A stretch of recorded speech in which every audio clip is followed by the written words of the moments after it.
उस रणांगन में भगवान के वज्र से बिहारी के दर्शन करके वरदान मांग रहा है।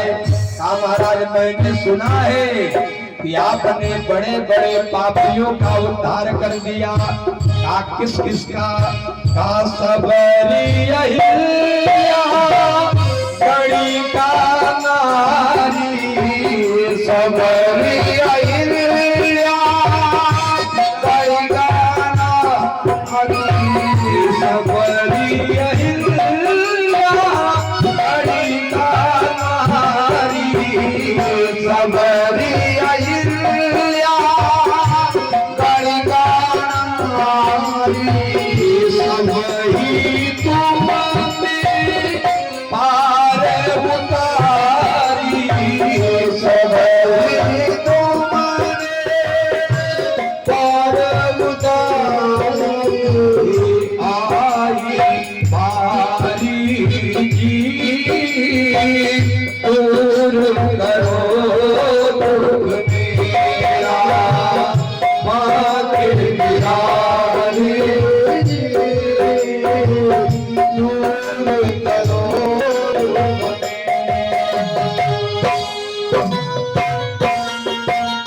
के भगवान के चतुर्भुज रूप का दर्शन किया।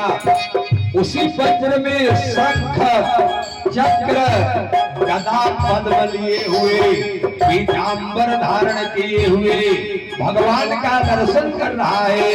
कामोल मुकुट पीतांबर धारी मोल मुकुट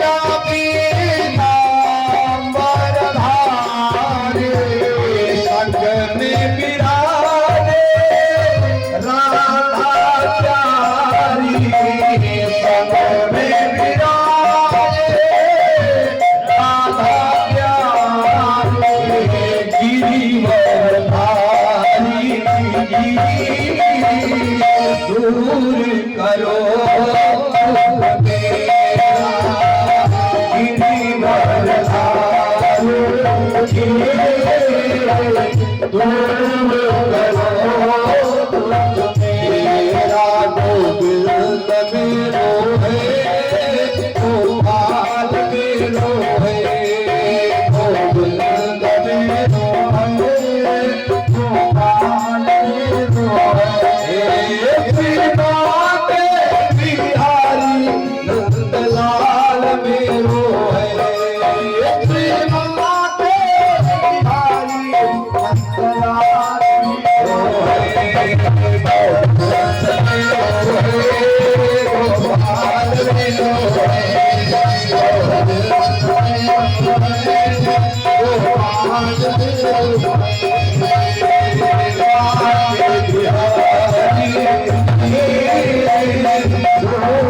जो ही यह वरदान मांगा भगवान ने वृत्तासुर का कल्याण कर दिया। धर्म अर्थ काम मोक्ष चारों पुरुषार्थ की प्राप्ति करा दिया। परमात्मा कभी यह नहीं देखता कि कौन ऊंच है, कौन नीच है, कौन अमीर है, कौन गरीब है, कौन राक्षस है, कौन देवता है, कौन मानव है, कौन किन्नर है। उसकी शरण में अगर भक्ति है, उसके चरण में अगर आपकी भक्ति है, तो केवल अहम भक्त पराधीना।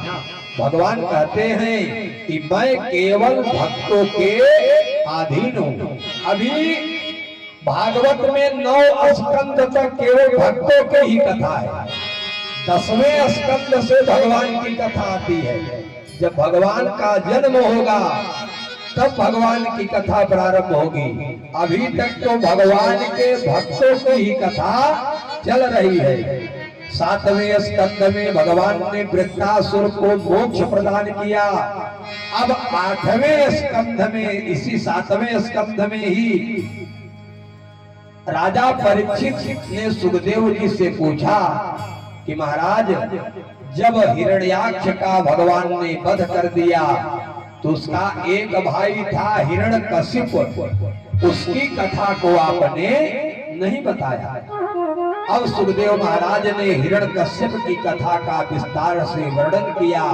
कहा, राजन, जब हिरण्याक्ष का वध हो गया तो उसका भाई हिरण्यकशिप चला गया मंदराचल पर्वत पर। 10,000 वर्ष तक अपने दोनों भुजाओं को उठा करके ब्रह्मा की घनघोर तपस्या किया। और तपस्या के प्रभाव से जब ब्रह्मा प्रकट हुए तो कहा, महाराज, वरदान में मुझको यह दो कि मैं संसार में कभी मरूं ही नहीं। भगवान ने कहा, यह संभव नहीं है, क्योंकि इस धराधाम पर इसका नाम है मर्त्यलोक। यहाँ पर जो आया है, आए हैं सो जाएंगे। राजा रंक फकीर को सिंहासन चढ़ी चले, को बांधे जंजीर। यहाँ पर लोग राजा हैं, यहाँ पर लोग रंक हैं, लेकिन अंत में सबकी एक ही गति होती है। का एक था रंक, एक राजा था, एक परिवेश में पले दोनों। मैंने देखा कि अंत तो गत्वा, एक ही आग में जले दोनों। अंत में सबकी एक ही गति होती है। कहा, महाराज, तो एक काम करो, वरदानों की झड़ी लगा दिया। हाँ, मैं न दिन में मरूं, न मैं रात में मरूं, न मैं मानव से मरूं, न मैं जानवर से मरूं, न मैं अस्त्र से मरूं, न मैं शस्त्र से मरूं, न मैं अंदर मरूं, न मैं बाहर मरूं, न मैं ऊपर मरूं, न मैं नीचे मरूं, न मैं किसी महीने में मरूं। इतना वरदान मांग लिया कि भगवान ने कहा, एवं वस्तु, चाहे जितना मांग लो, लेकिन मरना तो पड़ेगा ही। अब 10,000 वर्षों तक तपस्या जब करने लगा, वरदानों की झड़ी लगा दिया। इधर उसकी पत्नी कयाधु का एक बार इंद्र ने हरण कर लिया, और ज्यों ही इंद्र हरण करके कयाधु का ले जा रहा था, नारद जी मिल गए। इंद्र को बहुत डांटा फटकारा। और कयाधु को लेकर के वापस चले आए अपने आश्रम में। अब यहाँ पर एक शिक्षा यह मिलती है कि हमारी माताएं जब गर्भवती हो तो वे खराब शब्द को न श्रवण करें, खराब दृश्य न देखें, क्योंकि गर्भ में पल रहे अभिमन्यु के जीवन में संस्कार आ सकता है, गर्भ में पल रहे प्रहलाद के जीवन में संस्कार आ सकता है, गर्भ में पल रहे परीक्षित के जीवन में संस्कार आ सकता है। तो माताओं के गर्भ में पल रहे बालक के जीवन में भी संस्कार अवश्य आएगा। इसलिए खराब शब्द, खराब दृश्य, खराब खान पान से बचना चाहिए। अब महाराज नारद जब आते तो ओम नमो भगवते वासुदेवाय श्रीमन नारायण का संकीर्तन होता। अब पेट में पल रहे बालक के जीवन में वही संस्कार आ गया। जब बेटा पैदा हुआ तो चारों तरफ आनंद होने लगा, प्रसन्नता होने लगी, इसीलिए उनका नाम प्रहलाद रख दिया गया। प्रकृष्टेन आह्लादः इति प्रहलादः, जिसके जन्म से चारों तरफ से प्रसन्नता हो उसी का नाम प्रहलाद है। अब धीरे धीरे प्रहलाद जी बड़े होने लगे। हिरण्यकश्यप आया, शिक्षा ग्रहण करने के लिए भेज दिया संडामर्क के आश्रम में। संडामर्क कुलपति थे, वाइस चांसलर थे।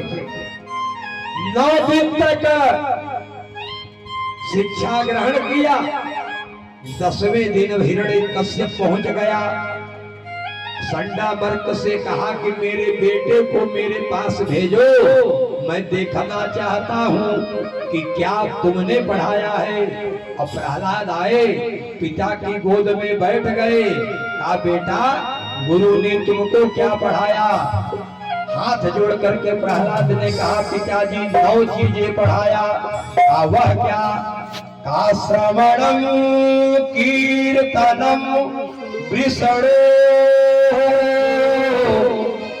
असमरणम पाद सेवनम अर्चनम वंदनम साख्यम अर्चनम वंदनम दास्यम सख्यमात्म निवेदनम। ये क्या है? भागवत की नवधा भक्ति। जय हो। पहली भक्ति क्या है? भगवान की कथा सुनना, श्रवणम। दूसरी भक्ति है भगवान का कीर्तन करना, कीर्तनम। तीसरी भक्ति है भगवान का स्मरण करना।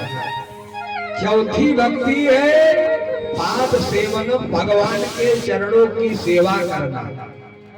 पांचवी भक्ति है सख्यम, भगवान को अपना मित्र बनाना। और अंत में लिखा कि आत्म निवेदनम, अपने आप को ही भगवान को अर्पित कर देना। यही नवधा भक्ति है। लेकिन जब गोस्वामी तुलसीदास जी अरण्य कांड में नवधा भक्ति लिखने लगे तो क्रम को बदल दिया। लोगों ने कहा महाराज आपने क्रम क्यों बदल दिया?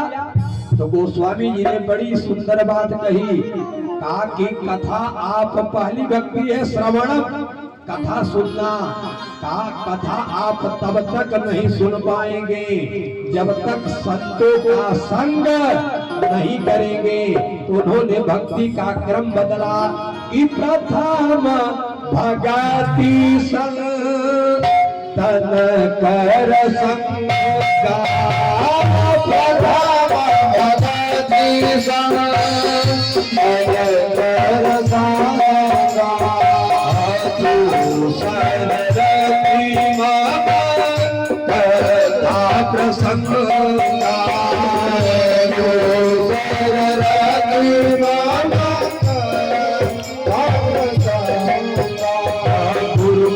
पंकज सेवा ईश्वर भक्ति अमान, चौथी भगति मम गुण गण करई कपट तजिगान। नमः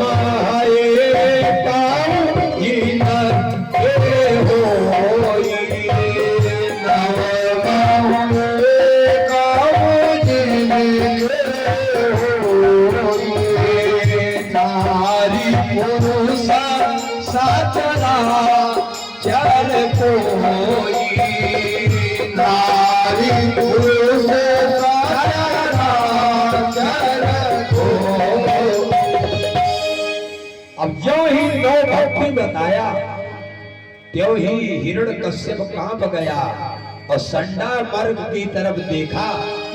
संडा मर्ग डर गया कि महाराज मैंने इसको कुछ नहीं पढ़ाया है, यह पढ़ाया ही आया है, इसको पढ़ाना कुछ नहीं पड़ा।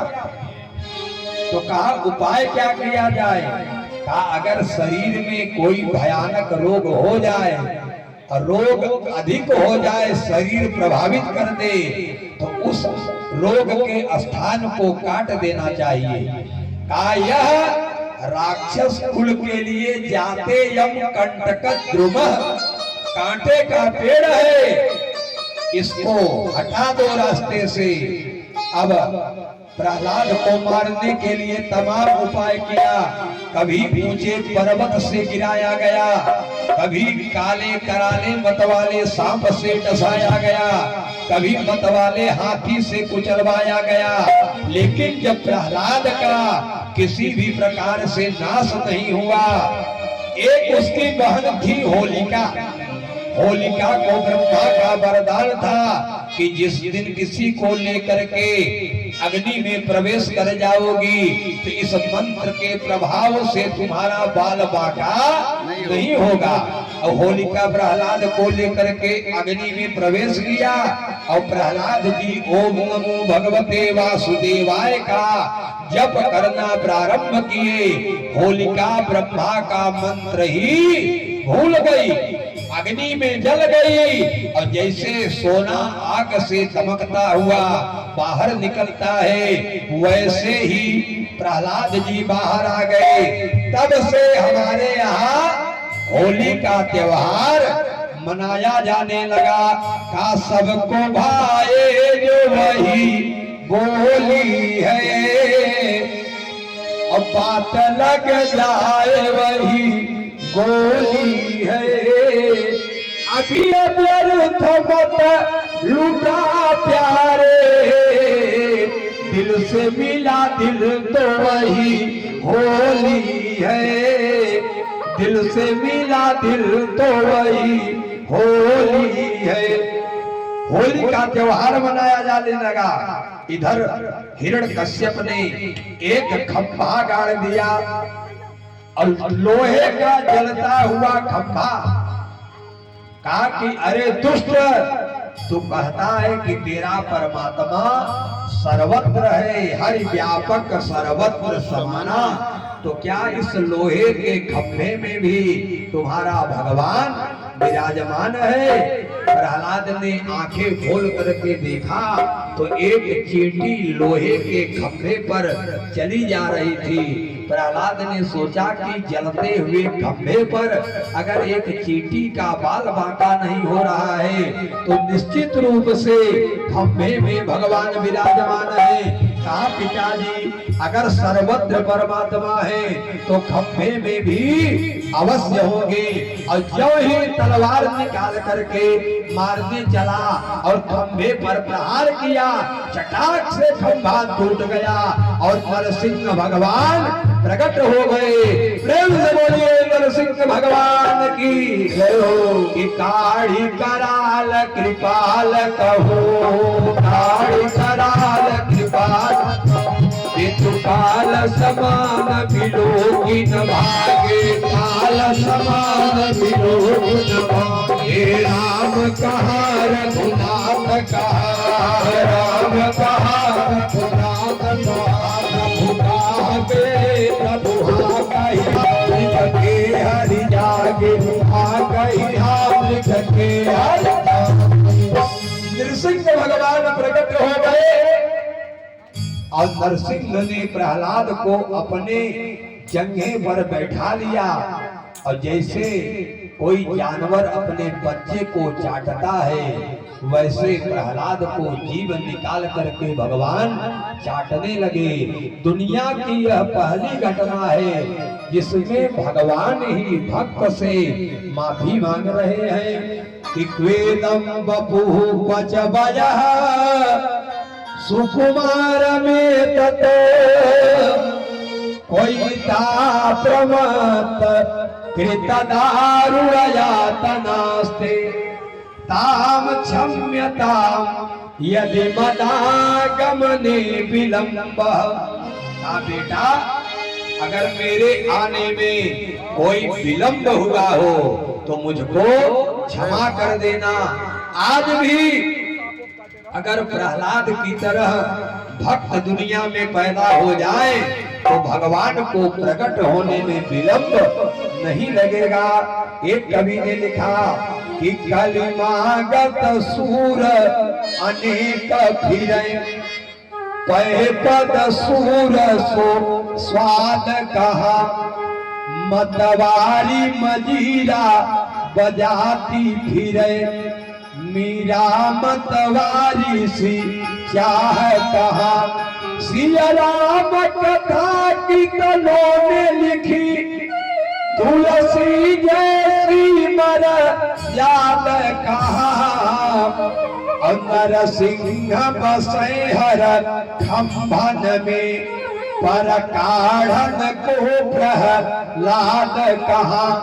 आज भी प्रहलाद की तरह अगर भक्त पैदा हो जाए तो नरसिंह भगवान को खंभा फाड़ करके प्रकट होना पड़ेगा। नरसिंह भगवान ने हिरण्यकश्यप को अपने जंघे पर बैठाया। कहा, ब्रह्मा के वरदान को याद कर, तुमने वरदान मांगा था कि न मैं ऊपर मरूं, न मैं नीचे मरूं, न मैं अंदर मरूं, न मैं बाहर मरूं, न मृगम न मानुषम, न मैं मनुष्य हूँ न मैं जानवर हूँ, न मेरे पास अस्त्र है न शस्त्र है, न ऊपर है न नीचे है, न अंदर है न बाहर है, न महीने में कोई महीना है। भगवान ने पुरुषोत्तम मास के अधिक महीने में अपने नख से जंघे पर बैठा करके हिरण्यकश्यप के हृदय को विदीर्ण कर दिया। प्रेम से बोलिए नरसिंह भगवान की जय हो। हिरण्यकश्यप का वध करके भगवान ने प्रहलाद को अचल भक्ति प्रदान किया। ताकि बेटा, तुम्हारे तरह अगर दुनिया में भक्त पैदा हो जाए तो संसार का कल्याण होने में कोई विलंब नहीं है। 8वें स्कंद में भगवान ने गज और ग्राह की कथा को बताया। इस कथा से एक शिक्षा मिलती है कि संसार एक सरोवर है और संसार रूपी सरोवर में हम सब हाथी की तरह अहंकार में मदमत्त हैं कि हमारे समान कोई धनवान नहीं है, हमारे समान कोई बलवान नहीं है, हमारे समान कोई रूपवान नहीं है, हमारे समान कोई विद्वान नहीं है। उसी प्रकार से एक त्रिकूट नाम के पर्वत पर हाथी रहता था, बड़ा बलवान हाथी। यद गंध मात्रा धर्यो गजेंद्रा, जिसकी हुंकार से जंगल के बड़े बड़े शेर पलायन कर जाते थे। अहंकार हो गया। एक दिन वह हाथी सरोवर में स्नान करने के लिए गया। सरोवर क्या है? यही संसार एक सरोवर है और हम हाथी हैं और हाथी की तरह अपने परिवार का भरण पोषण करने में परमात्मा को हम भूले बैठे हैं। लेकिन जब अंतिम समय आता है और गजराज के पैर को ग्राह ने जब पकड़ लिया तो पहले तो गजराज ने सोचा कि जल का छोटा सा जीव मेरा क्या बिगाड़ सकता है, पूरा बल लगा दिया। लेकिन जब कोई बल काम नहीं आया तो पत्नी को बुलाया, पुत्रों को बुलाया, सगे संबंधियों को बुलाया, सबने अपने अपने बल को लगाया लेकिन कोई बल काम नहीं आया। एक दिन 2 दिन 4 दिन सब लोग साथ में रहे। सनई सनई धीरे धीरे सब पलायन करने लगे। जब परिवार के सब लोग छोड़ दिए तो डूबते हुए गजराज ने परिवार से अपने चित्त को हटा करके अपने सूंड से एक कमल का फूल उखाड़ा और कमलाकांत विष्णु के चरणों में चढ़ा दिया। और उधर लक्ष्मी नारायण भगवान स्वर्ग में लक्ष्मी के पास विराजमान थे। ज्यों ही पुष्प चढ़ाया भगवान ने त्यों ही अपने पीतांबर को कंधे पर धारण किया। और जो ही पीतांबर को धारण किया गरुड़ जी सामने आकर के खड़े हो गए। तो जगह भगवान ने गरुड़ की सहायता नहीं लिया है। एक जगह गजराज का कल्याण करते समय, एक जगह द्रौपदी की लाज को बचाते समय गरुड़ जी के मोह को भगवान ने भंग कर दिया।